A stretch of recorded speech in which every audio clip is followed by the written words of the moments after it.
You are here, moving in life. Come on, let's declare. I worship you. I worship you. You are here.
Panginoon sa gabi po. Isang mapagpalang gabi po sa ating lahat, mga kapatid ko sa Panginoon. Narito po ba tayong lahat? Amen! Amen! So, isa pong maligaya na anibersaryo ng aming church dito sa Tel Aviv. Binabati po namin kayo in behalf of Word for the World Christian Fellowship Tel Aviv. Happy 14th year anniversary po sa inyong lahat. Hallelujah. Para po sa kaluguran ng ating Panginoon. Amen. And first and foremost, nais kong pasalamatan ang kabutihan, kapangyarihan, tulong ng ating may kapal. Sa kabila po ng ating anibersaryong ito, kami po ay lubos na nagagalak dahil po minsan pa pinatunayan ng ating Diyos na siya ay tapat sa gawain niya. At siya po ay nakarating ng 14th year anniversary. Dahil lamang po ito sa tulong ng ating Diyos. For His goodness, for His faithfulness, for His kindness. Sobra po ang kagalakan na ating natatamo. Amen po ba? Grabe po ang tulong ng ating Diyos. Sapat ang tulong niya. Maraming man po tayong mga struggles, troubles, dito sa loob ng iglesia, hindi po yun nawawala. But salamat po sa ating Diyos, tunay na siya ay tapat na Diyos. Tunay na po siya yung nagsusustain sa bawat pangangailangan ng kanyang church. Kaya maraming salamat po sa ating Panginoon. Sa Kanya po ang mataas na papuri at parangal. Walang sino man ang bibigyan ng mataas na papuri kundi ang ating Panginoong Diyos lamang. Amen po ba? Amen. At salamat po sa inyong lahat. Kami po ay nagagalak na kayo ay kasama namin sa gabing ito. Nakikita ko po ang bawat iglesia na nakiisa sa gabing ito. From Word for the World Christian Fellowship Haifa, sa pangunguna po ni Pastora Jazz. Thank you po. We're glad po na nandito kayo. Salamat po sa inyong lahat. At nakikita ko din po ang from Israel. Ano po, so palakpakan po natin ang ating Panginoon sa buhay ng mga kapatid na naririto. At galing po sa TDMI. Pakitaas po ng kamay ng from TDMI. Okay po, nakita po namin siya kanina, no? So, salamat po sa buhay nyo. And nakikita po rin dito na nandito yung tiga KKMI. Salamat po sa buhay ng mga kapatid. Ayun, sila po yun. Pagpapala po mula sa ating Diyos. So, may inyo nawa. Ano po? So, nagpapasalamat po kami sa inyo dahil kayo po ay kasama namin na nakikisa at inihahayag, no, yung kalooban ng Diyos dito sa ministry niya sa Tel Aviv. At minsan pa po, ipinapasalamatan din po namin ang bawat elders, members ng church ng Tel Aviv. Maraming salamat po sa inyong lahat, mga kapatid ko. Although may mga hindi tayo naranasang pagkakataon na minsan ay nakakalungkot lang. Pero salamat po sa tulong ng ating Panginoon. Ano po? Naranasan po namin 14 years ang Tel Aviv and 9 years po itong Friday service. Nais ko pong pasalamatan ng aming mga kapatid na siyang nag-contribute sa bawat upang maitayo po yung Friday service. At I want to give thanks to Sister Lori. Partner po siya ni Pastor Lani during that time. At siya po ay nasa Pilipinas na. And to all my kapatiran na umuwi na po sila, no? So, sila po ay part ng ministry na ito, kaya nagpapasalamat po kayo. Kaya kung wala po sila, ba't una po ang Panginoon, sila po yung ginamit ng mga instrument ng ating Diyos. Si Pastora Lani po at saka si Sister Lori. Ano po, dito po sa Friday group. At salamat po sa aking mga kapatid na nagpapatuloy, na naglilingkod sa ating Diyos. Tunay nga po na tapat ang Diyos na tumawag sa atin. Kaya naman po yung mga pagsubok, suliranin sa ating buhay, sige lamang po, kaya natin yan sa tulong ng ating Diyos. Amen po. And pinasasalamatan po din namin especially yung mga tao po na tumutulong dito sa iglesia, ano po, yung mga Israelites po sila, no, yung pinasasalamatan po namin, maging hindi po sila mga mananampalataya, pero tuloy nga po na ang pagkilos ng Diyos sa bawat isa sa kanila ay naruroon, no. Kahit po sila hindi mananampalataya, tunay po na kayang kilusin ng Diyos. Sila po yung mga tumutulong, and thank you for Ami Esmerman, na isa po siya sa naging instrumento kung bakit naririto ang lingkod ng Diyos na gagamitin sa gabing ito. Kay Ami Magin, isa rin po siya sa employer ng lingkod ng Diyos. Tunay po na napakabuti ng ating Panginoon. 2 years ago po, nang umuwi ang lingkod ng Diyos. Nais ko lamang po itong ibahagi sa inyo to appreciate the goodness of the Lord sa kanyang servant. 2 years ago po, umuwi ang lingkod sa Pilipinas, and wala po kami dito naging ina. Na po. So minsan, pumupunta po dito si Pastora Jazz, katulong po namin.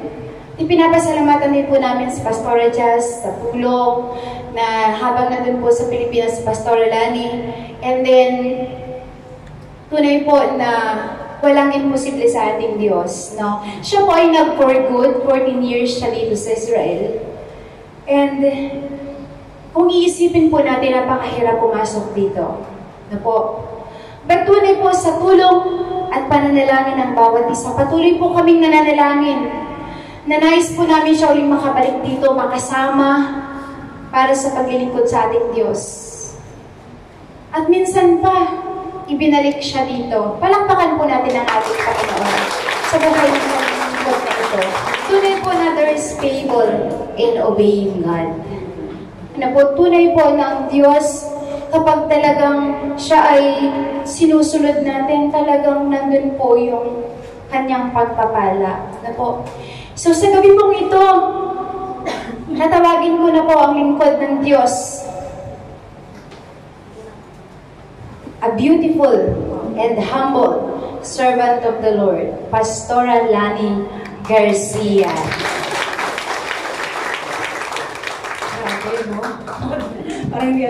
Parang hindi ako taga rito. Amen. Salamat ako ti Debs. Purihin po ang Diyos.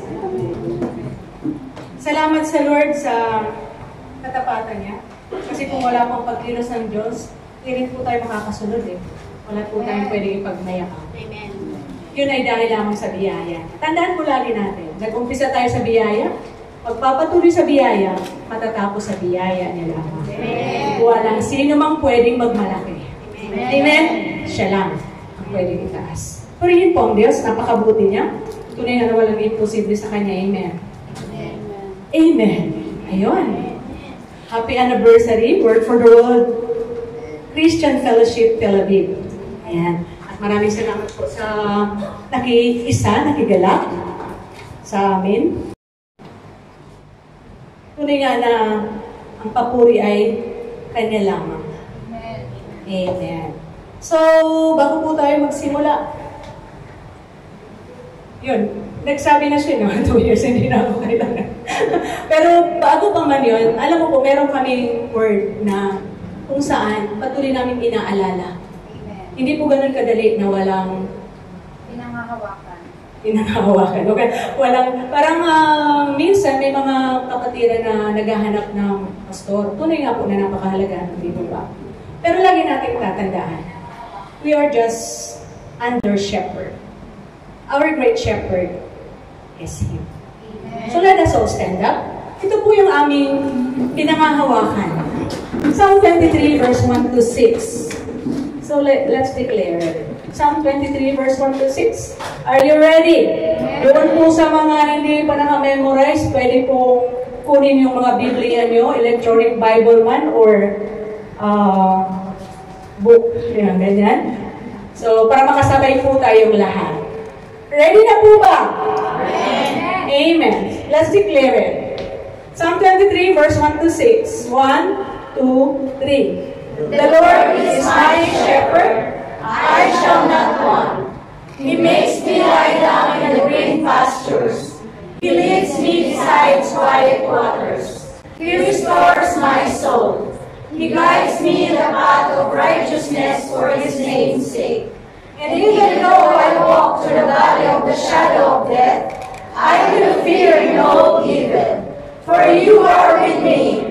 Your rod and Your staff, they comfort me. You prepare a table before me in the presence of my enemies. You anoint my head with oil, my cup overflows. Surely Your goodness and mercy shall follow me all the days of my life, and I will dwell in the house of the Lord forever. Amen and amen. Palampakan po natin ating Panginoon. Hallelujah. Sige po, tayo yung mga kaupo na. Amen.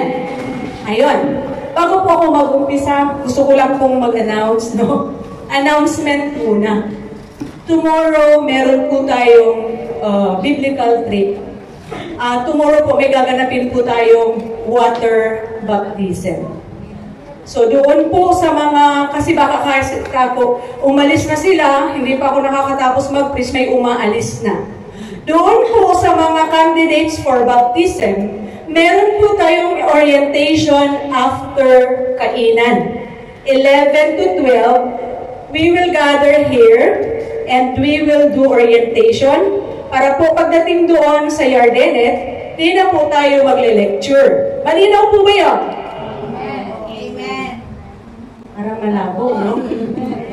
Nandito po ba yung mga babautismuhan? Pakitaas nga po ang mga kamay ng mga babautismuhan. Pwede po pakataas-taas. Ayan. Parang parang kulang, no? Hindi lahat nandito. So, meron po tayong orientation. Kasi 15 po yun eh. Parang wala pa kayong 10. So, pakisabi po, pakitext. Kung wala man sila ngayon, pakisabi. Kasi hindi na po ako uulit doon. Ngayon po yung orientation. Mahalaga po na nauunawaan natin kung bakit ginagawa ang water baptism. Amen po ba? Mahalaga yun. Kaya nga, mamaya, we will do orientation. So, doon po sa mga, kumbaga sila yung naging discipler, nung babautismohan na yun, pakitext kung wala sila dito. Okay, sige po. Okay, purihin ang Diyos. At ngayon po ang ating theme is nasa Psalm 46 verse 10. Be still and know that I am God. Yun po yung ating theme. Sabi niya, I will be exalted among the nations. I will be exalted in the earth. Amen. May tanong po ako. Pero hindi nyo kailangan sagutin ng, kumbaga, sa sarili nyo na lang. Okay po? Now, naranasan nyo na ba o natagpuan nyo na ba yung mga sarili nyo sa sitwasyon na kung saan parang nandoon ka sa dead end? Yung parang wala ng paraan. Sino na pong nakaranas noon? Yung situation na parang natrack ka. Parang wala ka nang babalik. Parang pag pumunta ka doon, di ka pwedeng bumalik. At pag dito, di ka rin pwedeng magpatuloy. Naranasan na po ba natin? Maaaring finances, maaaring trabaho, lalo na dito sa Israel. Pag umabot ka ng 13 years o 15 years, kung ilan pa man, pag natapos mo yun, 16 o 18 pa man yan. Merong hangganan. Pagkatapos nun, hindi ka na pwedeng mag-work ng may visa. Di po ba? Tapos, gusto mong bumalik ng Pilipinas, pero nakikita mo, ang laki ng pangangailangan mo. Paano ako? Marami pa akong utang, pero hindi na ako pwedeng magtrabaho. Ganun, ano po? So, parang nandun ka sa sitwasyon na kung saan, dead end or natrap ka. Ano po yung response natin? Pag tayo po ay nakakaharap ng mga ganyong sitwasyon, how we respond when we encounter difficult situation? Paano kaya tayo nagre-respond? Alam mo po, merong istorya sa Exodus chapter 14. Di po ba, mababasa natin before the 14, si God, inutusan niya si Moses. Sige, lumaya na kayo. Di po ba? Kumilos siya. Tapos, pinayagan sila ni Paraon. Di po ba? Tapos, sa verse 14, kung makikita natin, nagbago ang isip ni Paraon. Di ba? Bigla niyang sinabihan yung mga soldier niya, habulin natin. Bakit nga ba natin pinayagang umalis itong mga Israelites? Wala nang magtatrabaho sa atin. Sabi doon, di po ba? So yung mga Israelita, di po ba? Nilid sila ni Lord. Saan sila pumunta? Nandoon sila sa Red Sea. Yun, nakaabot sila doon. Nakarating sila doon sa Red Sea. Siyempre, paano ka tatawid sa Red Sea? Wala namang malaking barko doon eh. Tapos, etong si God, di ba? Kumilos din siya sa Paraon. Pinarealize niya na, pinakita niya na, natrap siguro yung mga Israelites, wala silang mapuntan. Sige, habulin natin. Habulin natin. Di yun na, nandoon na yung mga Hebrew people. Ngayon, nandoon na yung mga soldier, no? Hinahabol na sila. Ngayon, parang ganun, no? Yung natrap, di mo alam kung saan ka pupunta eh. Di po ba? So, anong ginawa? Dead end. Bakit inaalaw ng Panginoon na tayo minsan ay makaranas ng ganong sitwasyon? Bakit? Kasi si Lord yung nag-lead. Tama, mali. Si Lord ang nag-lead sa kanila na doon sila pumunta. Kung babasahin natin ang chapter 14. Alam niyo po ba, minsan, pinaparana sa atin ng Diyos ang mga ganong bagay. Di po ba? Tulad nitong mga Hebrew people, no? Kasi, meron siyang gustong i-accomplish sa buhay natin. Meron siyang goal.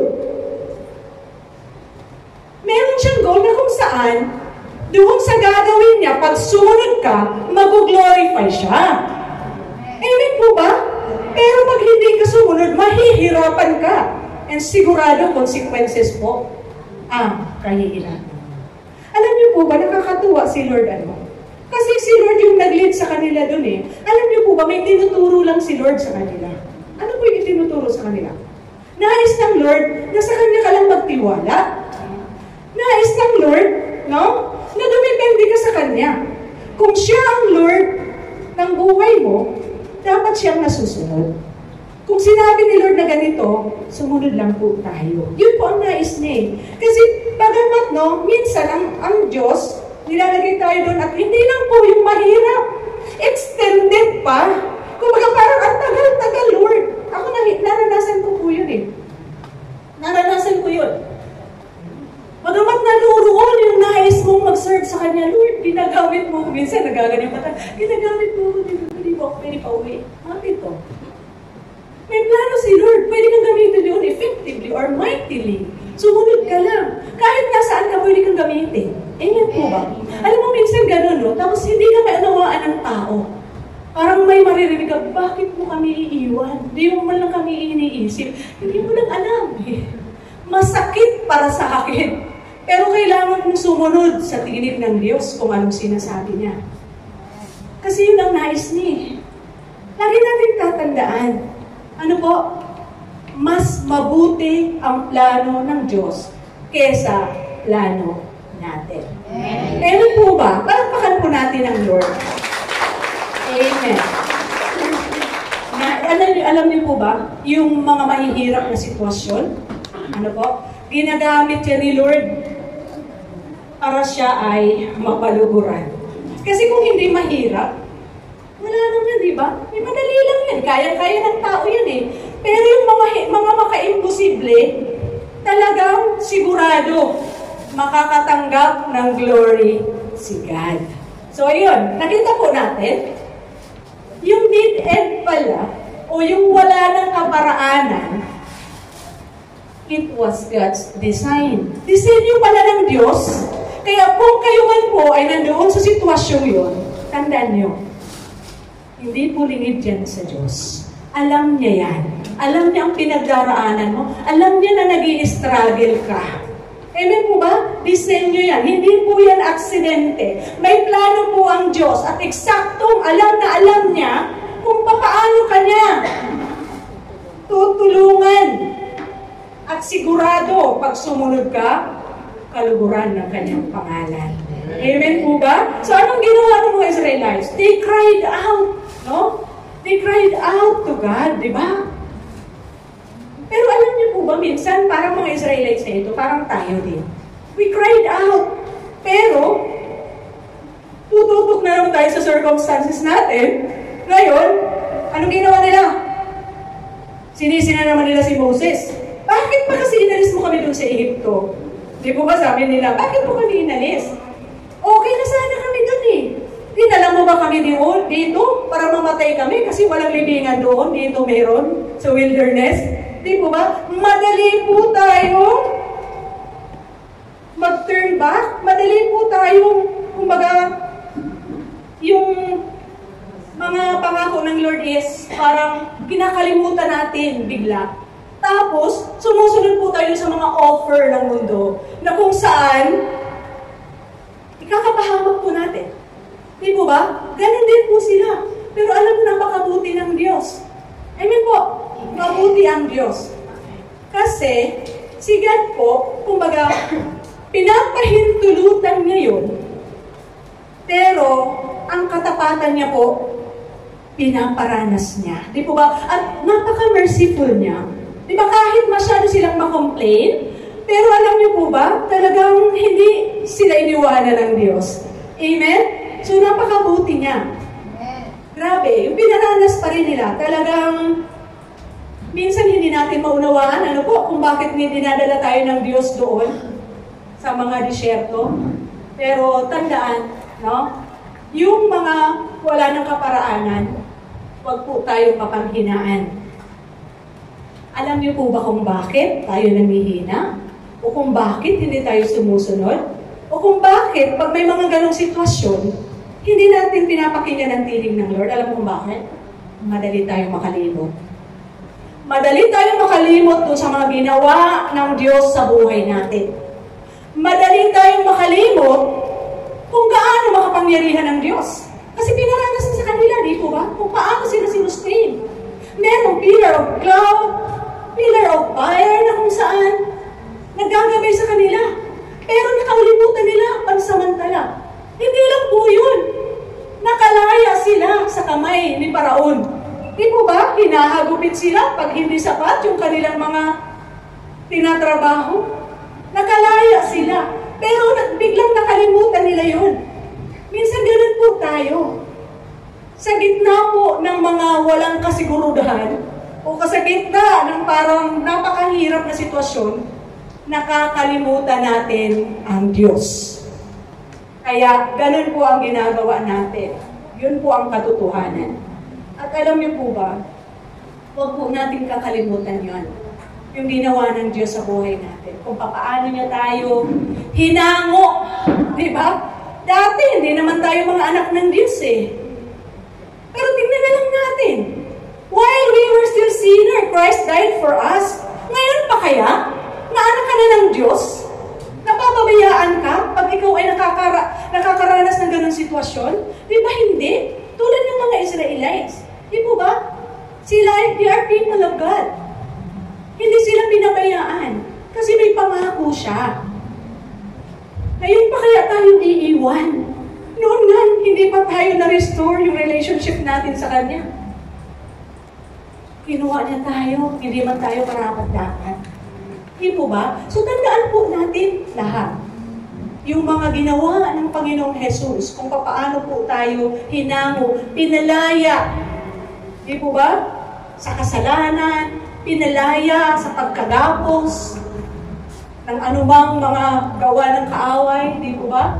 So huwag nating kakalimutan na ang dead end or yung wala ng kaparaanan, huwag nating kakalimutan na disenyo ng Diyos ito pag ikaw ay anak niya. Amen? Disenyo yan. So, anong ginawa ni Moses? Pinalakas niya, huwag kayong matakot. Di ba? Sabi niya sa 14, sabi ni Moses, huwag kayong matakot, magpakatatag kayo.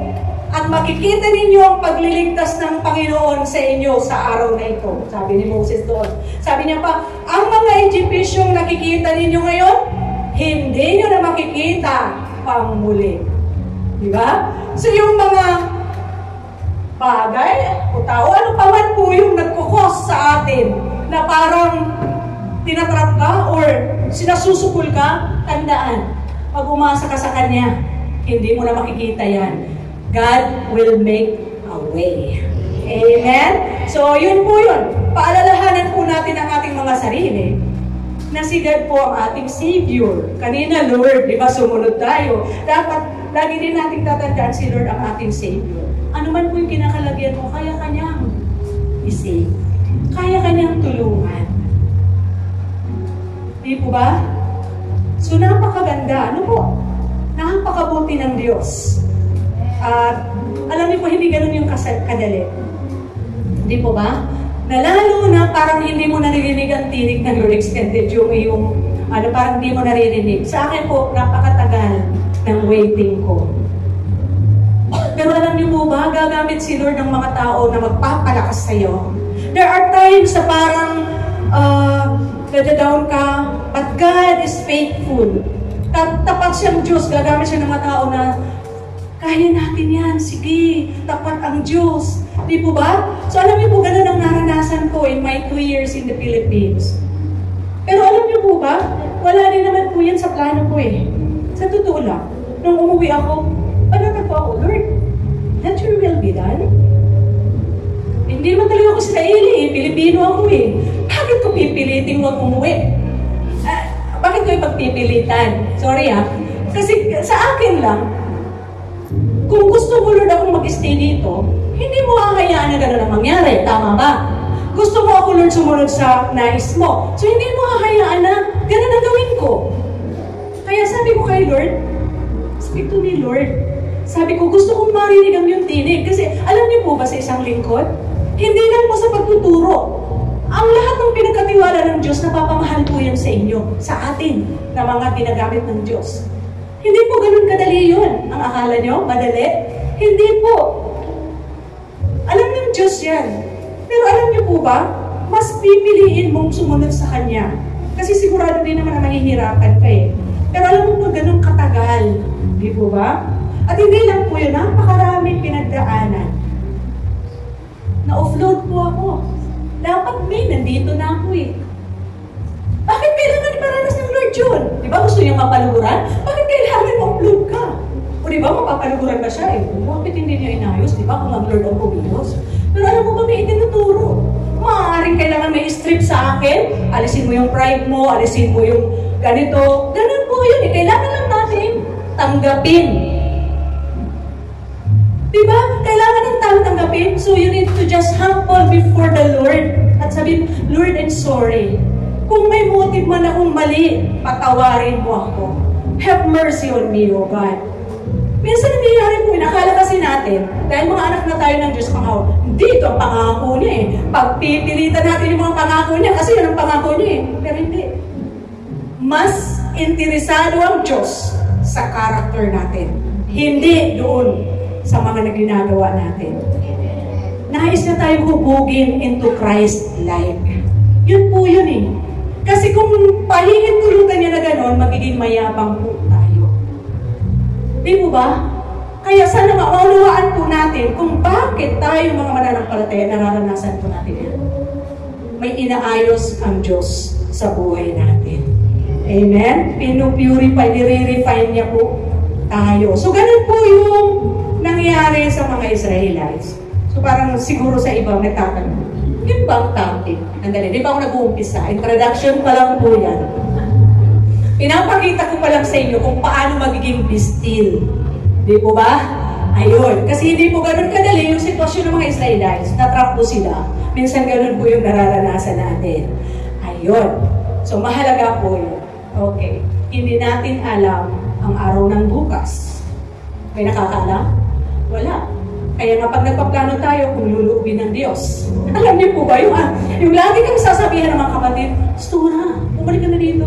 Sis, yung luluubin ng Diyos, babalik ako dyan. Alam mo ba, hindi rin gano'n kadali yun yung lagi mo maririnig na gano'n, di po ba? So tapos, Lord, bahala ka na, yung mga ganyan. Pero maraming salamat sa Lord sa buhay ng mga kapatiran na hindi tumigil sa pananalangin. Maraming salamat sa mga tao na nanalangin.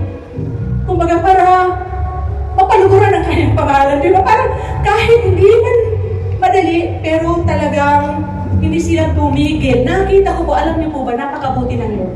At lubos-lubos ako nagpapasalamat, no? Sa mga kasama ko noon pa. Nag-umpisa kami dito sa Friday group. Alam niyo po ba yung mga leaders na itinalaga? Nung nag-umpisa kami ng service, andito pa rin sila ngayon? Ang umalis lang po, sino? Yung umuwi. Umuwi na lang po sila sa Pilipinas o lumipat po sila ng ibang bansa. Alam mo, napakabuti ng Lord. Tunay nga na makikita mo na ang Diyos lang po ang kumikilos sa atin. Alam mo kasi kung bakit? Kung wala po ang pagkilos ng Diyos, 1 week pa lang, hiwalay na tayo. Kasi may mga magkakaiba po tayo. Magkakaiba ang ating pag-iisip, magkakaiba ang ating mga kahinaan, ang gusto. Kung hindi sa pagkilos ng Diyos, matagal na po tayo naghiwa-hiwalay. Lalong-lalo na kung umalis ako. Sigurado, naghawatak-watak na kayo. Di po ba? Kaya sabi ko, Lord, napakabuti mo. Salamat, Lord, dahil binigyan mo ako ng mga katuwang sa ministry na kung saan, grabe, Lord, yung pagkilos mo na, yung, alam mo yun, yung pagpapakumbaba nila, paluguran po natin ating Panginoon. Alam mo po, hindi ganun kadali. Kung makikita mo po sa mga churches ngayon, hindi pwedeng umalis-alis ka. Pagtalikod mo palang, pwede ka nang nilang sipain palabas. Pero alam mo ba? Opo, totoo po yan. Pero alam mo ba? Ang Diyos, sabi ko nga, Lord, lagi kong panalangin, ibabalik po ba ako doon? Kasi kung hindi naman, wala naman pong problema. Alam ko, Lord, na kaya mo naman akong gamitin dito. Pero alam mo ba, hindi niya inaalis yung burden ko, yung desire ko na magturo kahit ilang oras ang ating pagitan. Alam mo, makikita mo yung kapangyarihan ng Diyos. Alam mo kung bakit? 6 hours. Nakatune in po ako dito eh. Pero alam mo, purihin ng Diyos. Kasi salamat dahil yung mga toka mo doon sa Pilipinas nagagampanan mo, pero at the same time dito, yung tulog mo ganun din. At salamat sa kalusugan, sa kalakasan na pinagkakalob niya. Kasi hindi mo ganun kadali yun. Na yung tulog mo po is gano'n, tapos pag araw doon kailangan kumilos ka din. Alam mo, si Lord talaga, He is a God of order. Bibigyan ka niya ng kaayusan para i-manage mo yung oras mo. Di po ba? So, sa atin naman hindi natin pinipilit, pero alam mo yun, idinuro ko kay Lord, Lord, kung if it is your will, alam ko, Lord, na isasaayos mo ang lahat. At purihin ang Diyos. Tunay nga na talagang ibang klase ang Diyos pag sumunod tayo. Kaya nga, eto papasok. Hindi madaling manahimik o tumigil. Kasi sabi, be still. Okay? Halimbawa, nandoon ka sa nakatrap. Sabi niya, be still. Okay, tumigil ka. O diba? Tumigil ka. Andyan ka. Gusto sabihin, huwag ka nang gumawa pa kung anong gusto mong gawin. Tumigil ka. Umasa ka lang sa Kanya. Hindi po ganun kadali yun. Di ba ba? Lalo na yung parang nakikita mo, makakapanahimik ka. Hindi. Hindi madali po yun, di ba? So yun po ang nais ng Lord, di ba? Itong ating pag-aaral, sabi niya, be still and know that I am God. I will be exalted among the nations. I will be exalted in the earth. Itong Psalms po na ito, no? Dito po sa Psalms, itong title ng Psalms na ito is para po sa chief musicians, no?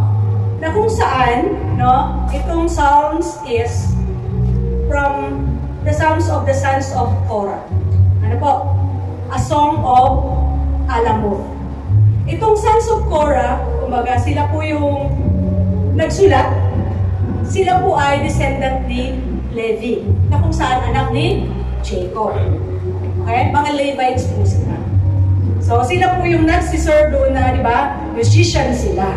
Ayun. Musician po sila. Excuse me po.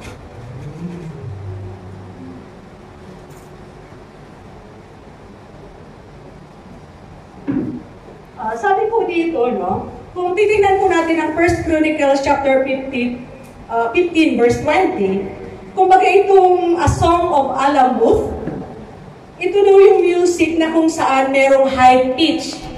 Kasi parang mga soprano. Hindi po ba mga soprano? So parang hindi siya pwedeng ibigay kung kani-kanino lang ng mga musician. Kumbaga inano talaga sila, ibinigay doon sa mga, kumbaga na doon sa estadong yun. Hindi po ba? So sabi po ng 1 Chronicles chapter 15 verse 20. Kumbaga nagpapakita lang na ito pong Alamoth na ito isang musical term. At para po maunawaan natin, kasi yan lang po yung verse 10 ano po ang kinote natin kanina. Para maunawaan natin ang buod, so kailangan po natin umpisahan sa umpisa. Amen? Sa verse 1. At ito pong Psalms na ito, 46, meron pong tatlong hati. Ano po? At bawat hati,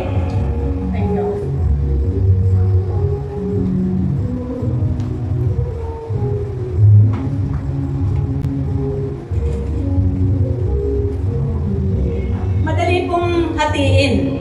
Di po ba? Napakahalaga kasi ng tama yung paghati natin ng salita. Kumbaga dito makikita natin na madali pong hatiin. Bakit? Kasi bawat po hati, meron pong word na sela. Diba? May sela. So, yun. At titingnan po natin kung anong itinuturo ng Lord dito sa tatlong hati na ito. Ano po? Meron po tayong tatlong matututunan. At bago po yan, tayo po'y manalangin. Father God, thank you for your word. We praise you, God, truly, Lord, that not by might, not by power, but by your Holy Spirit, oh God. Thank you that your Holy Spirit is upon us. He is the one who will give us the understanding of your word, oh God. And Father, as we listen to your voice, and as I speak your word, oh God, be glorified. In Jesus' name, amen and amen. Ayan. So, hati-hatiin na lang po natin sa pagbasa. Sabi po ng verse 1 to 3, God is our refuge. Kunin niyo po yung mga Bible natin. Hindi po ako gumawa dyan eh. Kasi gusto ko po gamitin yung mga Bible niyo. Minsan po kasi hindi na tayo nagdadala ng Bible, di po ba? Kaya hindi po ako gumawa dyan kasi gusto kong gamitin yung mga Biblia niyo. Okay lang po yan. Electronic Bible, walang problema. Mabigat, no? Sige. Okay. Verse 1 to 3. God is our refuge and strength, a very present help in trouble. 2. Therefore, we will not fear though the earth gives way, though the mountains be moved into the heart of the sea, though its water roar and foam, though the mountains tremble at its swelling. Sela. Ay, may pahinga po, may pose. So, ano po yung itinuturo sa atin dito? Alam niyo po ba, no? Sabi dito, si God daw yung refuge natin. Itong description ni God as our refuge, nagpapaalala lang po sa atin na si God, yung lugar na kung saan safety. lugar na kung saan siya yung protection natin. Kasi dito po sa mundong ibabaw, there is no safe place. Di po ba? So si Lord lang po yung ating safety. He is the only protection ng mga anak niya. So kaya, ang nais ng Lord, we need to be still. Why? Because God's presence and protection is in the midst of natural disaster. Natural disaster po ito, di ba? Yung mga kalimidad, hindi po natin ito kayang pigilan. Di po ba? Nakalain mo dito, no? Sabi dito, yung mundo, sabi niya, the earth gives way, the mountains be moved. May kayang umigil niyan? Wala po ni isa. Pero alam niyo po ba, pinapaalala sa atin ng Diyos. Kaya nga sinasabi niya, be still. May presence, may protection is upon you. Amen? So itapikin niyo po. Sabihin mo sa katabi mo. Tandaan mo. Si God ang refuge natin. Anumang storm ang maranasan natin. Ayun. Paalala ni God. So ano pa man pong klaseng mga sakuna, mga bagyo man, lindol, gumuho man po itong mundo, di ba? We are safe in His hands. Di po ba? Kasi tayo po ay hawak niya ang ating buhay. Amen. So paalala po sa atin. At makikita po natin dito, ano po? Yung refuge. Hindi lang basta refuge, no? Our God is our refuge. Kumbaga, nagpo-protect po siya doon sa mga anak niya. Kung sino po yung mga kanya, pinoproteksyonan niya. Hindi niya po yun pinapabayaan. Amen po? Na doon po yung kanyang protection. At makikita pa nga natin dito, sabi niya, a very present help in troubles. Very present help in troubles. Alam niyo po ba, pag tayo po nakakaranas ng mga ganong kahirapan, di po ba, may time na we are seeking God, but sometimes we are weak. Di po ba? Kaya na kahit tayo po mahina, di po ba, God is our strength. Di po ba? Kasi yung tayo mga naghahanap ng silungan o kanlungan, there are times na weak tayo. Pero sabi niya dito, purihin ng Diyos, hindi lang po basta refuge. Sabi niya pa, and strength. Kasi minsan po, nakakaranas din po tayo ng paghihina. Pero sapat po ang tulong ng Diyos. Tandaan natin, very present help in times of need. Gusto sabihin, yung presence ni God, hindi lang po available na refuge, kundi accessible po siyang refuge. Lagi siyang nandyan, lagi siyang malapit, always present, always able to be found. Di po ba? Kumbaga, trouble will come, but God is always present. Kaya natapat po ang Diyos sa kanyang pangako na I will never leave you nor forsake you. Kung hindi nyo man po yung mararanasan, kayo po kasi yung lumayo. Totoo po yun. Minsan sasabihin, Lord, bakit parang ang layo mo? Minsan, i-search po natin ang ating masarili, i-check natin. Tayo po yung lumalayo. Si God, tapat siya.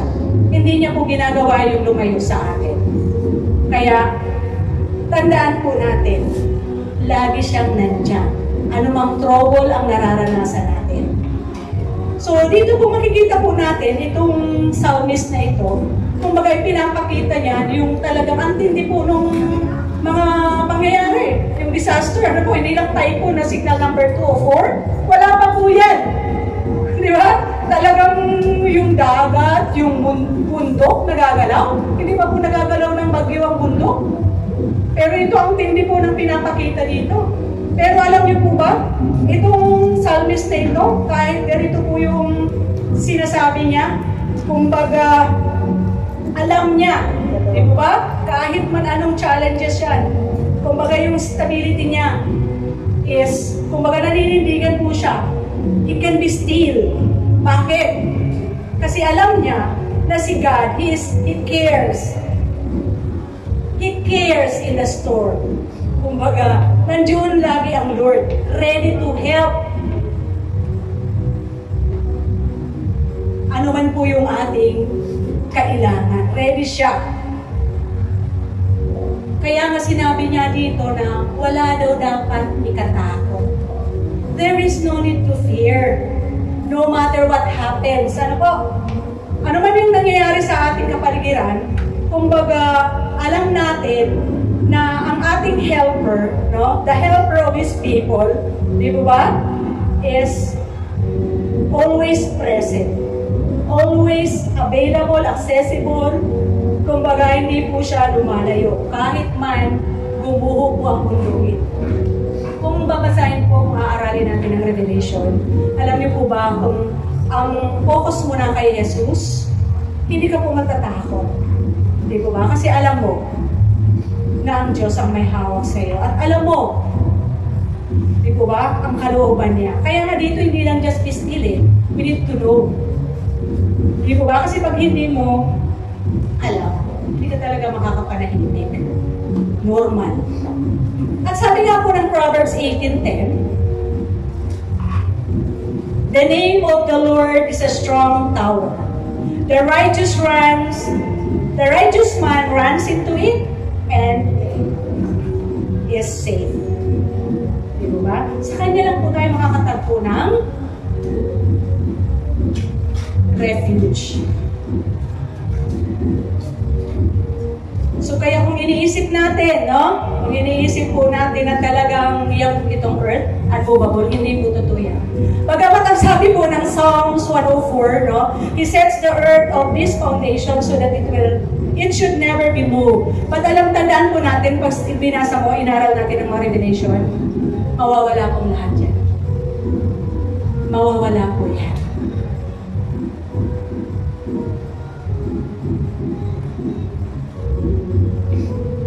Kaya talagang napakahalaga lang na sa Kanya po natin ilaga ang lahat. Yung confidence natin nasa Kanya.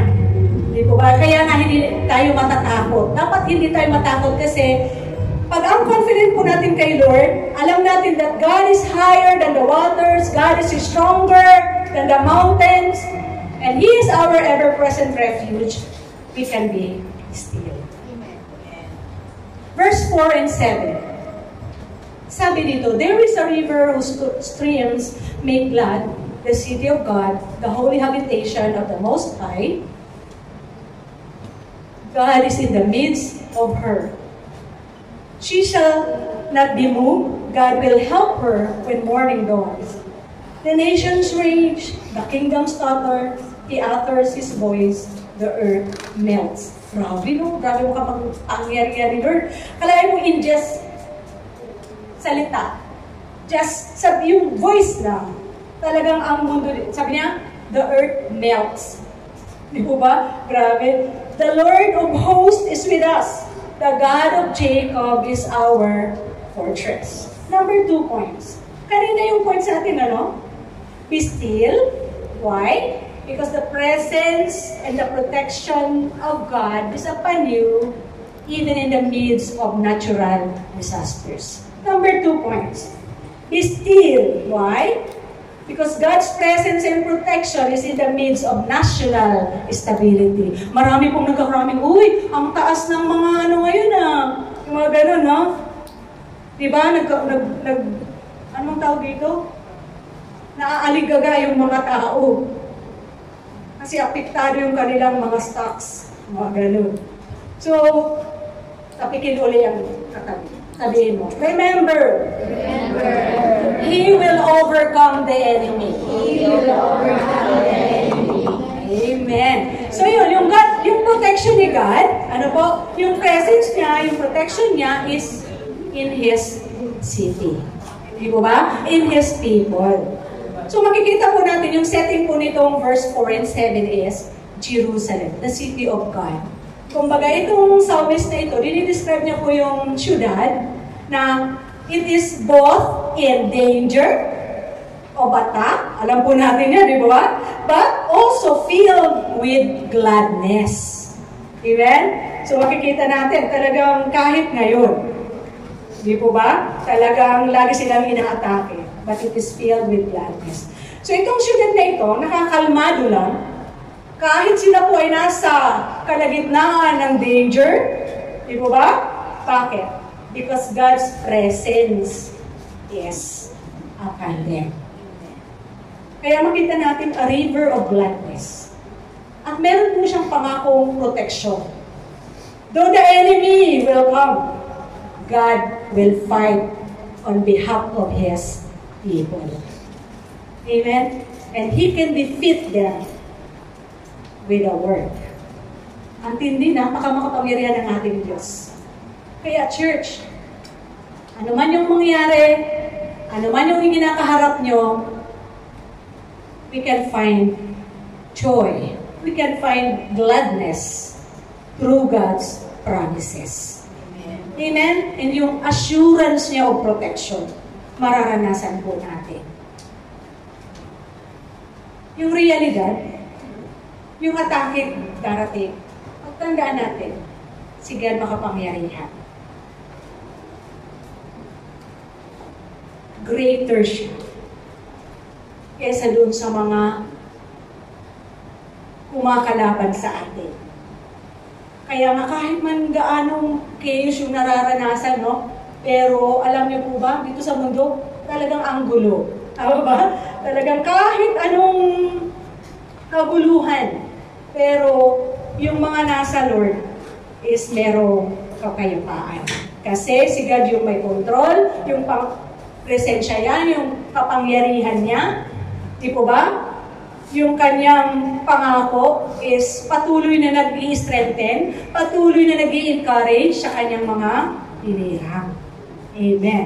So, makikita po natin, itong verse na ito, kung titingnan po natin dito sa may may dulo, makikita natin sa kanya, the Lord of hosts is with us. So, parang sinasabi niya na yung mga pinakamakapangyarihang leader ng army ng mga anghel ay nasa atin. Di po ba? Ganun po yun eh. At hindi lang po yun. Anong sabi niya dito? The God of Jacob. Bakit kaya si Jacob pa yung sinabi dito? Pwede naman si David, kasi he is a man after God's own heart. Pero bakit si Jacob? Bakit si Jacob? Bakit hindi Israel? Kasi alam niyo po ba, ito nagpapakita lang na even though we are not worthy, He is a God of a second chance. He is merciful God. Amen po? Kumbaga si God, tapat siyang Diyos na nakipagtipan. Kasi hindi naman sila naging tapat. Bawat na lang pagtalikod ni Moses, naghahanap sila ng sasambahin. Pero alam mo kaya nga dito ginamit the God of Jacob. Why? Pinapakita lang that God is a merciful God. God is faithful to His covenant. Amen po. So God is our fortress. Kumbaga matibay siyang buo. Kumbaga hindi po siya kayang i-penetrate, no? Ng kahit ano pa mang pinakamalakas na bomba. Parang gano'n. Walang tatalo. Walang pwedeng. Pag ganyan sa kamay niya, walang pwedeng umagaw sa atin. Mayroon na lang kung tumalon ka. Kung ikaw mismo umalis. Pero walang pwedeng makapaghihiwalay sa atin sa pag-ibig ng Diyos. Hindi po ba? So number 3 points. Parang ano, sabi nila, alas 9 na, tagal naman. Sorry anniversary ngayon eh.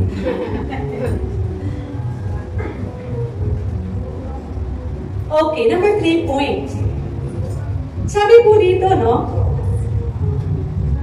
Verse 8 to 11. Come, behold the works of the Lord. How He has brought desolations on the earth. He makes war cease to the end of the earth. He breaks the bow and shatters the spear. He burns the chariots with fire. Ito na po yung pinakatin natin. Be still and know that I am God. I will be exalted among the nations. I will be exalted in the earth. Verse 11, the Lord of hosts is with us. The God of Jacob is our fortress. Selah. Ano? Anong tinuturo sa atin? Kailangan talaga itong Selah. Kumbaga, sinasabi, kailangan mag-pause. Kumbaga, kung halimbawa dito, itong kantang ito is sa soprano, di ba sobrang taas? There are times na kailangan mo mag-pause. Baka di ba? Or, it can be, sabi ng ibang commentary, it can be pwedeng a cappella, or yung instrument lang, yung mga ganun, nagpo-pause. Di po ba? Maging sa atin. Anong ibig sabihin sa atin, no?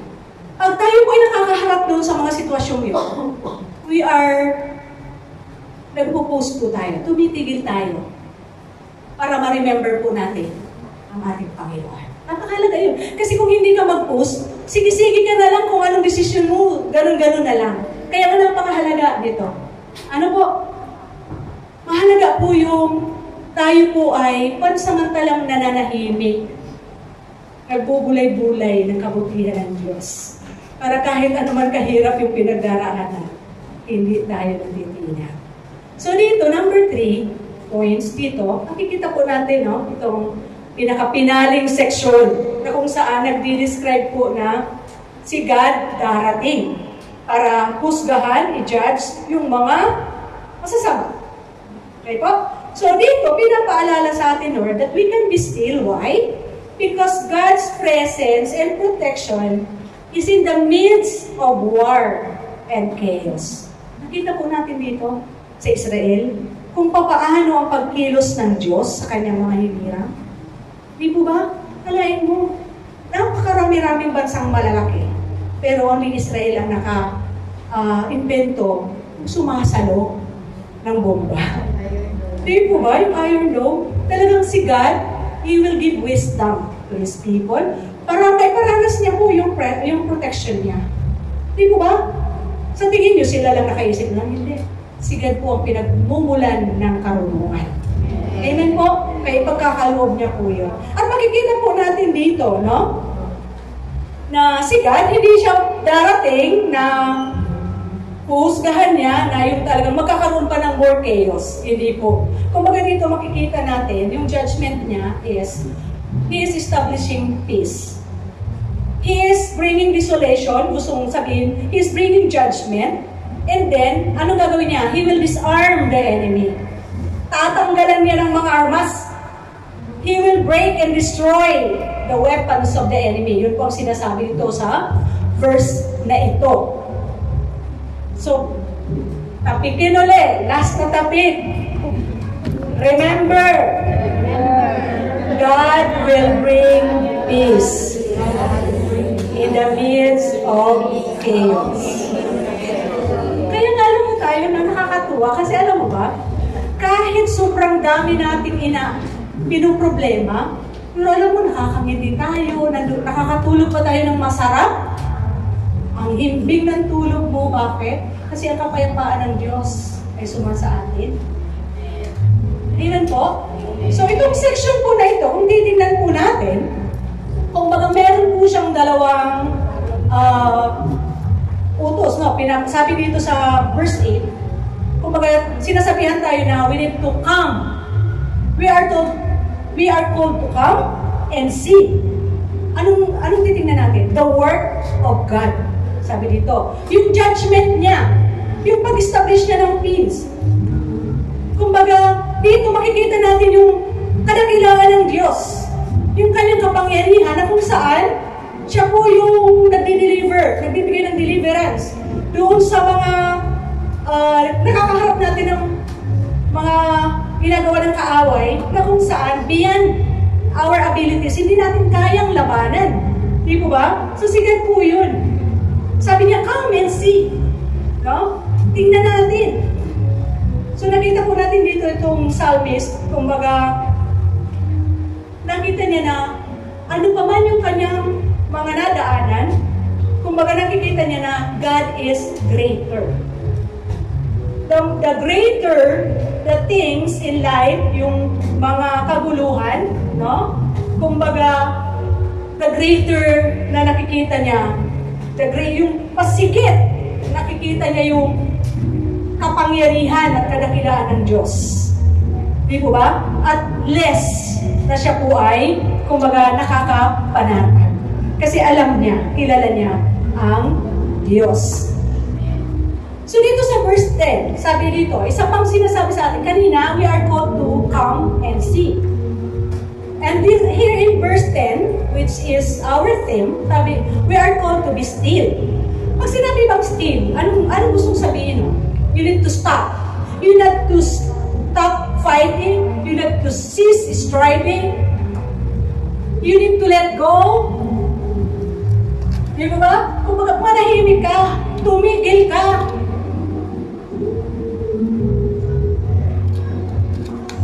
Then, bakit ka tumitigil? Acknowledge God. Acknowledge God in His work. Yun po yun eh, kaya nga may pause. Kailangan nagpo-pause. Di po ba? Para maaalala natin yung kabutihan ng Lord, yung mga ginawa niya. Ito po, it's a command. Command na kung saan we need to stop, we need to be still. No? Kung baga gustong sabihin, yung mga effort natin na walang saysay, huwag na tayong yung parang grabe yung pag-strive mo para gawin yung let go and let God do it for you. Mahihirapan ka lang. Gusto niyo bang mahirapan? Kaya minsan, nais ng Lord that we need to be still. Stop! And just meditate on His goodness. Para marinig mo ang kanyang tinig. Diba? At magkaroon ka rin wisdom kung anong gagawin. Mahalaga po yun ang mag-pause. Kaya pag tayo po may kinakaharap ng pagdidesisyon na mahirap, napakahalaga kung huwag muna tayong tawag ng tawag kung kanino. Napakahalaga po na manahimik ka muna. Kausapin mo ang Panginoon. Kasi sigurado po tama ang magiging desisyon mo. Kasi kung sino-sino po ang pakikinggan natin, sigurado, hindi tama ang kalalabasan ng pagdidesisyon. Amen. Dali, parang tahimik. Hello? Wala akong kausap. Nandito pa po kayo? Amen. Sabi ni God, stop fighting in our own strength. Just surrender to Him. Kailangan sumuko ka lang sa Kanya. Why? Because God will fight your battles. Gusto mo ikaw mag-fight? Mukha yun. Tandaan natin, our human strength cannot match God's strength. Yung mga kaparaanan natin, hindi tayo uubra. Kaya let's just leave it to God. Amen? Many times we fight battles in our own effort. We fight battles in our own strength. Anong nangyari? We grow weary, give up, and defeated. Kasi talagang hindi natin kaya. Di po ba? Kung yung laban ay laban niya. Kung ang laban ng Diyos, hindi mo talaga kaya. Kaya iksuko mo sa Kanya. Masigit na nalalaman niya. Di po ba? So si God, the undefeated, di ba? Can conquer every enemy. At kahit yung mga nag-harm sa kanyang mga hinirang, siya po yung kakalaban. Masarap, no? Be still and know that He is God. Knowing God, gusto sabihin, we are acknowledging His mighty power, we are acknowledging His ability to save people. Kumbaga, we need to let go. Napakahalaga po nun eh. Kasi kung hindi po natin kilala ang Diyos, tunay nga hindi ka makakapanatag, hindi ka makakatigil. Sigurado ikaw yung kikilos kasi hindi mo siya kilala.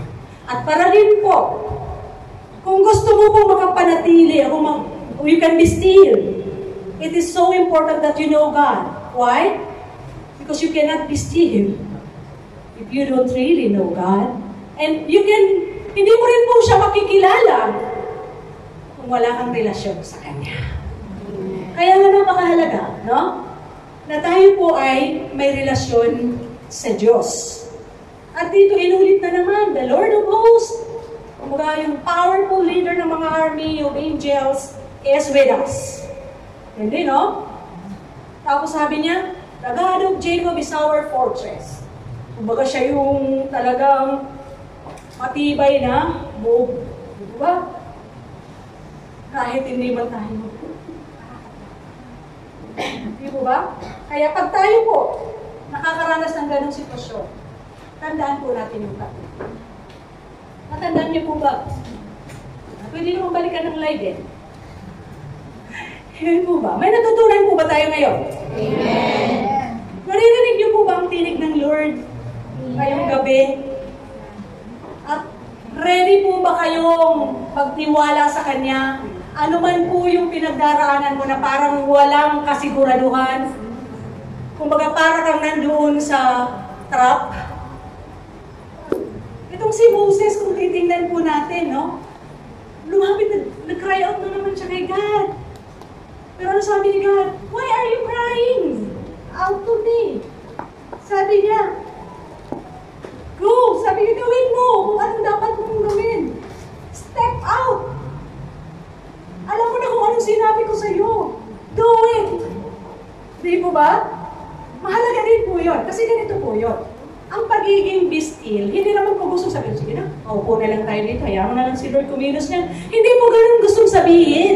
Alam niyo po ba kung bakit ka napanatag ka o you can be still doon sa time na yun na nakakaharap ka ng mga sitwasyon na mahirap? Bakit? Kasi ginawa mo na yung part mo. Nag-ready ka. Di po ba? Hindi po gustong sabihin na, sige, maging tamad na lang tayo dito. Sino nang bahala dyan? Sabi, di ba? We need to stop. Stop striving. Kung pagdating ng bagyo, kaya parang yung mga di ba nakita niyo yung mga langgam? Oh, nagtatrabaho sila. Pagdating po ng bagyo, ang ginagawa nila, they can be still. O, di ba? Kasi alam nila. Kung hindi po gustong sabihin na wala ka nang gagawin. Pero ang sinasabi po dito na, pag yung time na yon na kung saan nililid ka ni Lord yun, may tinuturo sa'yo si God, manahimik ka, pansamantala. I-meditate mo yung kabutihan niya. Alamin mo, pakinggan mo yung kanyang boses. Diba? You need to be still. At hayaan mo, kung yung laban na yun, hindi mo kaya, ibigay mo kay Lord. Diba? Kasi hindi natin po yung kakayanin. Kung yung mga spiritual battle, we are always experiencing that. Hindi lang po kayo. Kanina meron sabi na, grabe yung spiritual battle. Sabi ko lahat tayo nakakaranas ng gano'n. Pero dapat ang Diyos, gagamit siya ng mga tao para i-encourage ka, para palakasin ka. Di ba nandoon yung kanyang ever-present help in times of need? Di ba?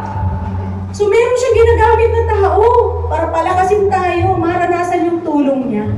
So yun po yun. Not trusting in ourselves, but in Jesus Christ, our only Savior. Yun po yung gustong sabihin. Kumikilos tayo, pero hindi po yung nagtitiwala tayo sa ating sarili. Yung confidence natin is not in us, but in Him. Amen. Amen? So, yung dead ends, dapat yung mga ganyan, nagre-remind po dapat sa atin na Jesus alone is our Savior. At siya po yung namamagitan between us and our enemy. He will fight our battle. So, ganun din po yung naranasan nila, di ba, ng mga Israelites. Kung tatapusin po natin yung verse 14, hanggang po tayo dito ng alas 10, makikita po natin kung ano ang pag-deliver ni God. Inawi niya ang dagat. Di ba, grabe, nasa katawid sila, hinahabol sila.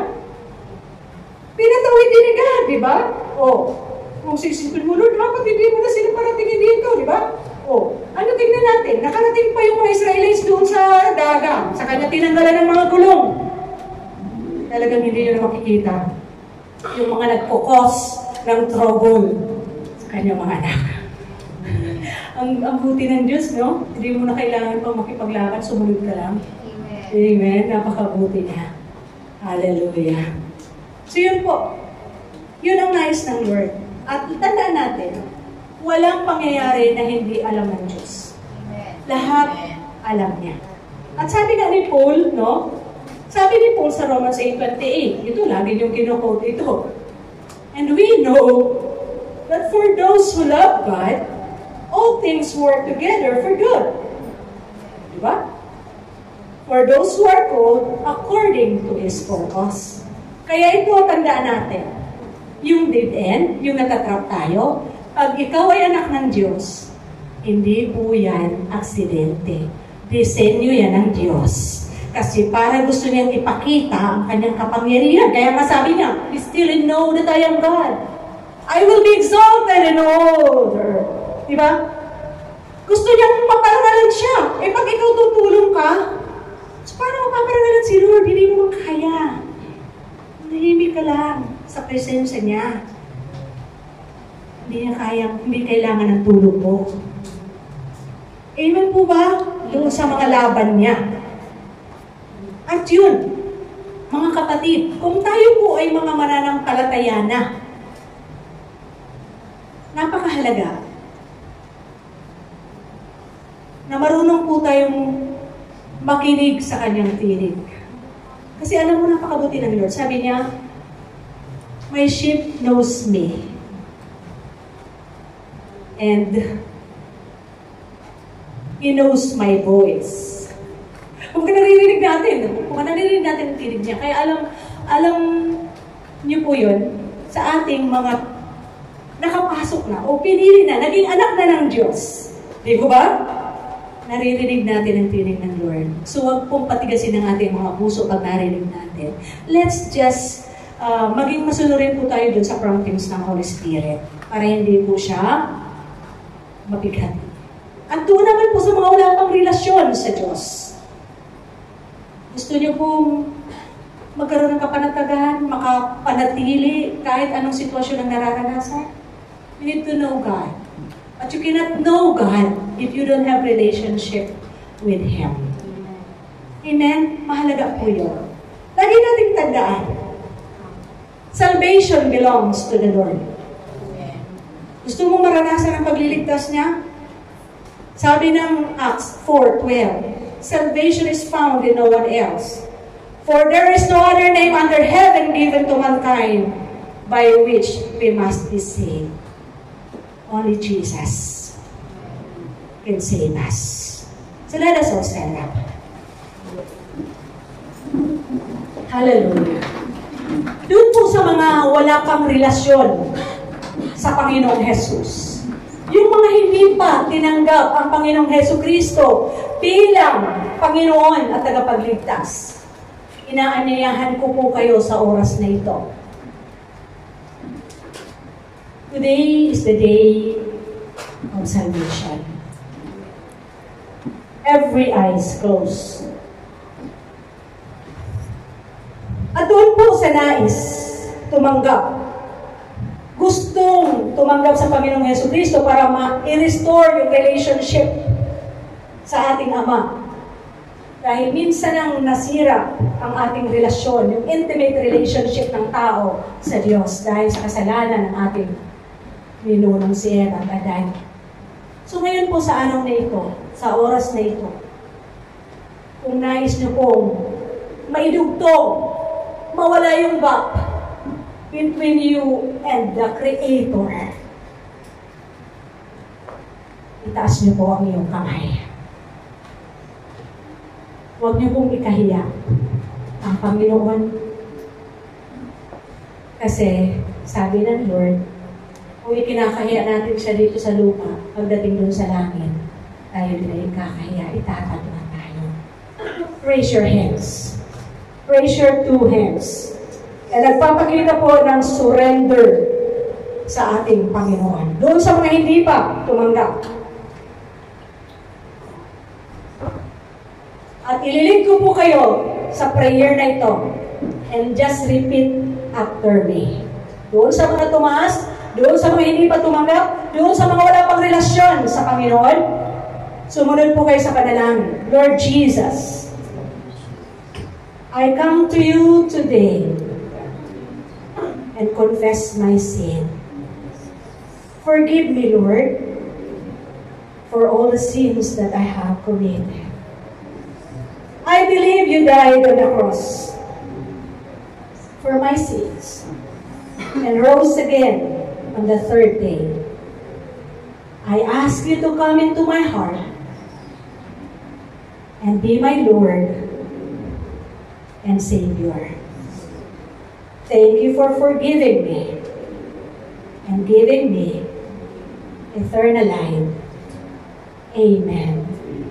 Ako na lang po. Father in heaven, thank you so much for your word tonight. Tunay na napakabuti mo. Salamat po, Diyos, dahil ano pa man, Lord, ang mangyayari. Ano pa man po, Panginoon, yung mga mararanasan namin. We can be still, knowing that you care for us. Even the earth falls, even chaos surround us, oh God. Thank you, God, that you are our refuge. You are our protection. You are our safety. You are our very present help in times of our need. Father, thank you for your word. Thank you for reminding us, oh God.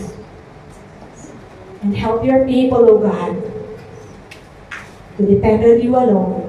Let the reliance is on you alone, oh God, in every circumstances of their life, oh God, for your glory. This is our prayer in Jesus' name. Amen. So, manatili po tayo. Pakapurado natin, Panginoon. Manatili po tayo, mga tayo. And let us just celebrate the goodness of God through communion, breaking of the bread. And let's partake of bread and wine, celebrating the goodness of God. Why we are here, it's only because of Jesus, of what He has done. Amen? So, alalahanin po natin yun. Sige po, tayo po ay maghapunan. Amen! Sino po ba yung mga... Ayan. Okay. Let's just give thanks to God. Hayaan niyo po, no, habang nag-aantay kayo, hayaan niyo po na itong pagkakataon na ito is maalala niyo, no? Yung buhay, yung ginawa ng Panginoong Jesus sa krus ng Kalbaryo. Inalay niya ang kanyang buhay para sa iyo, para sa akin. Hallelujah.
Wishes and dreams that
sa oras na ito, kung titingnan natin, hindi natin alam bakit Lord, I offer you my life ang inahawit natin. Pero alam mo ba, nagpapakita lang, no? Nasa ating pag-celebrate ng banal na hapunan. Kumbaga, pinapakita lang natin, no? Na isinusuko natin ang buhay na nais natin maging bahagi ng kanyang katawan. Amen po ba? Amen. Kaya alam niyo po ba, talagang patuloy po natin alalahanin yung kabutihan niya. Kasi, maging sa oras na ito po, kumbaga bagamat sincelebrate po natin itong banal na hapunan, He's already victorious. We to rejoice. But as we acknowledge, nais po natin, Lord, let it be pleasing to you, yung gagawin namin. Nais namin, Lord, masaya kami na naging bahagi ng iyong katawan. Masaya kami, hindi po ba? Inaalala namin. Kaya patuloy namin isinusuko ang aming buhay. Kung paano mo, Diyos, sinuko ang iyong buhay. Ibinigay mo sa amin lahat para kami mapatawan. Para kami ay maging muli, maging anak ng Diyos. Hindi po ba? So, ibigay po natin ang ating mga mata. At pasalamatan po natin. Hayaan natin yung puso natin ay lubos-lubos ang pasasalamat sa ating Panginoon sa kanyang mga ginawa. Hallelujah. Purihin ka, O Diyos. Patuloy namin inaalala ang kabutihan mo. Patuloy namin inaalala ang dakilang pag-ibig mo sa amin. Salamat, O Diyos, sa mga sakripisyo mo, God, para sa amin. Salamat sa katawan mong nabayubay sa krus ng Kalbaryo, sa banal mong dugo na tumigis. Patuloy na naglilinis sa aming mga kamalian, Lord. Salamat, Lord. Dahil as we partake this bread and this wine, Lord, that symbolize your body and your blood. Father God, patuloy namin naaalala, patuloy namin alam, Lord, na aalala namin na babalikan mo kami. At sa pamamagitan nito, Lord, patuloy kaming napapalakas. Dahil ano man, Lord, yung mga nararanasan namin dito, nagpapakita lang na ito ay temporary lamang. Hindi permanente. Dahil pinangako mo sa iyong salita na babalikan mo kami. Kaya salamat, O Diyos. At patuloy ka namin pinupuri at hayaan mo, O Diyos, na ang bawat magpapartake ng mga simbolong ito ay mapagpapala at patuloy na ma-ignite ang aming service sa iyo, God. Ang aming papuri, ang aming pagsambaw, God. Hayaan mo, God, Ama. Na ang bawat isa, Lord, ay magsuko, magpasaliksik sa iyo. At sa oras na ito, hinihiling namin ang pag-uusap mo. Hayaan mo, Diyos, ang lahat, O God, ng isipan, puso, ay nakatuon sa iyo. Ito'y ginagawa namin, O Diyos. At hindi ang pasalamatan ka namin sa privilege na makasunod, O God, sa utos mo. Paluguran mo, Diyos, ang iyong pangalan sa pag-partake namin, O God, ng komunyong ito. Pinupuri ka namin, O pinapasalamatan sa pangalan ni Jesus. Let's partake together of the bread.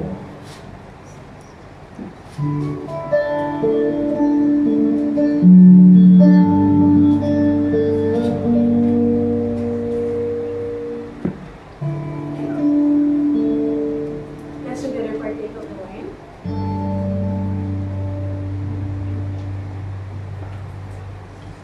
Palagpakan po natin ating Panginoon. Hallelujah! Hallelujah! Hallelujah ka, O Diyos. Napakabuti mo, Ama. Gawin po natin ang pagpapala ng ating Diyos. May the grace of the Lord Jesus Christ and the love of the Father and the fellowship of the Holy Spirit be upon us all, now and evermore. Amen. And let us all, marami po tayo mag-victory song. Nandito po pala ang ating mga kapatiran from Sipam, Christ, Praise the Lord. Christ Fellowship, at for All Nation. I'm sorry. Christ for All Nation. Ayan. Step ako muna po ni Pastora Jean. Ayan. Sige po, let's worship God. Let's declare God's goodness. Hallelujah.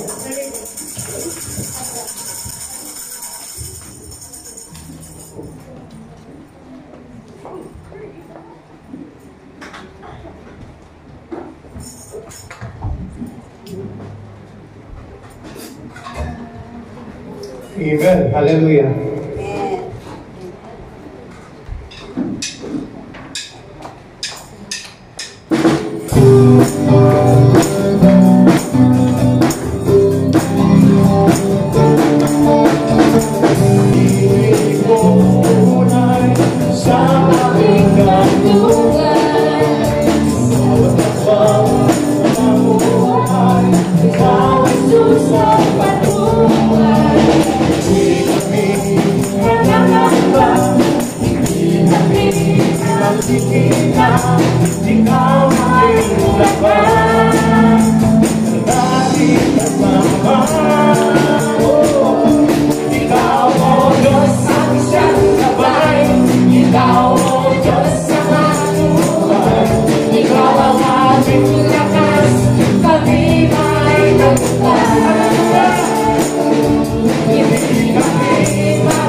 sa inyo na nakisaya sa amin. Nandito po kayo para makigalak at patuloy na sama-sama natin i-celebrate ang kabutihan ng Diyos.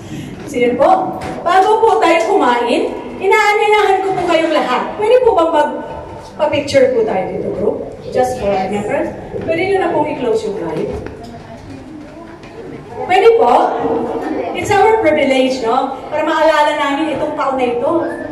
Dinalaw kami ng mga taga-sitang. Ayan. Itong taon na itong 14, dinalaw kami. Hindi po ba? It's a memory. Napakaganda po, di ba? Sige, let's come. Pastora Jazz, Pastora Jean. Nandiyan po si Sister Rema. Dito po lahat. Let's just make ayan. Sige. Pangit po naman pa. Pauling. Ayan, nabusog ba kayo? Grabe yung pagkabusog lang yung busog. Nabusog ba kayo ng spiritual at physical? Kita mo yung ano nila. At ito po yung aming mga take out. Ayan, nasa magandang lagayan din siya.